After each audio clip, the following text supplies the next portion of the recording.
नमस्कार. आज चंद्राची थंडी आणि दुधाची गोडी दोन्ही औषध ठरू शकतात. पण कसं माहीत आहे का?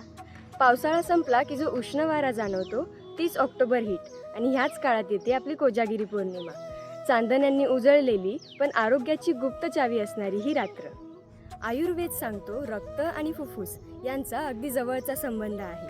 शरद ऋतूत पित्त वाढलं की उष्णता शरीरात साठते आणि त्याचमुळे दम्यासारखे विकार वाढतात.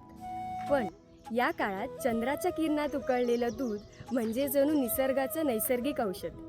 त्या दुधात जर काकडशिंगी, पिपळी, तुळस, वंशलोचन यासारखे औषधी घालून रात्री 12 नंतर सेवन केलं तर शरीरातील वाढलेलं पित्त हे कमी होतं आणि फुफ्फुसांना मिळतो एक नवा श्वास.